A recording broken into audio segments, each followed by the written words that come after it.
அஸ்ஸலாமு அலைக்கும். ரொம்ப ஹெல்த்தியான 23 பொருளை வச்சு ஈஸியான சத்து மாவு தான் ரெடி பண்ண போகிறோம்.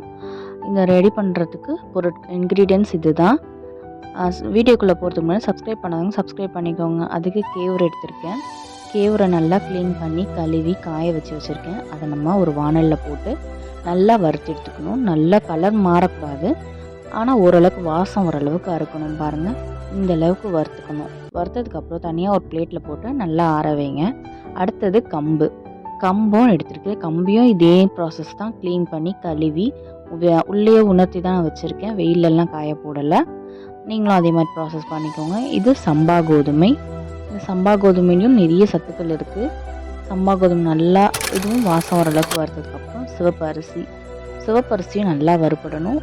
நல்லா இந்த அளவுக்கு பாருங்கள், எந்த அளவுக்கு வறுபட்டுருக்கு. அதுக்கப்புறம் கருப்பு கவுனி, இதுவும் நல்லா வறுப்படுத்துக்கோங்க. இது என் பொண்ணு காலையில் பிரேக்ஃபாஸ்ட் இது தான். இந்த கஞ்சி மட்டும் தான் குடிச்சிட்டு போவா. அதுக்கப்புறம் வெள்ளை கொண்ட கடலை, இதையும் நல்லா வறுத்துக்கோங்க. அதுக்கப்புறம் என் குழந்தை ஸ்கூலுக்கு டெய்லி ரெகுலர் இதுதான் அவள் பிரேக்ஃபாஸ்ட். இதோடைய பேர் அவளுக்கு மம்மு, அதுதான் அவளுடைய பேர் வச்சுருக்கா. ரொம்ப சூப்பராக இருக்கும். இதை பால் சர்க்கரை போட்டு காசி குடிக்கலாம். என் பொண்ணு பால் சர்க்கரை போட மாட்டாள், உப்பு போட்டு தான் சாப்பிடுவா. குழந்தையிலேருந்து உப்பு போட்டு தான் சாப்பிடுவா.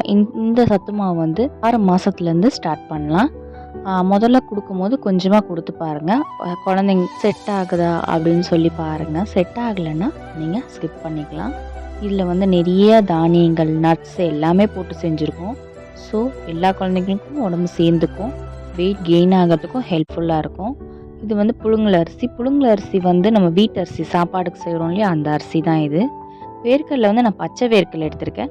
உங்களுக்கு அடுத்தது தான் கிடச்சதுன்னா அதை கூட வாங்கி கொஞ்சம் லைட்டாக ரோஸ்ட் பண்ணிக்கோங்க. பாருங்கள், நான் பச்சையை எந்த அளவுக்கு ரோஸ்ட் பண்ணியிருக்கேன்.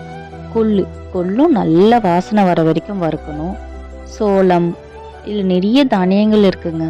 குழந்தைங்களுக்கு ரொம்ப ஹெல்த்தியாகவும் இருக்கும். இதில் நட்ஸ் போட்டிருக்கிறதுனால நம்ம நட்ஸோடைய பெனிஃபிட் ஜாஸ்தி. இட்ஸ் உங்கள் ஆப்ஷனுக்கு சேர்த்துக்கோங்க. இதுக்கு 50 இருந்தால் போதும் எல்லா நட்ஸுமே. நான் 100 சேர்த்துருக்கேன். இதுக்கு மேலேயும் நீங்கள் சேர்த்துக்கலாம். உங்கள்கிட்ட இருந்துச்சுன்னா நிறைய சேர்த்துக்கலாம். இதில் இருக்க பொருட்கள் எல்லாமே நல்ல குட் ஹெல்த்தியாக இருக்கணுன்றதுக்காக தான் நம்ம இதெல்லாம் சேர்த்துருக்கோம்.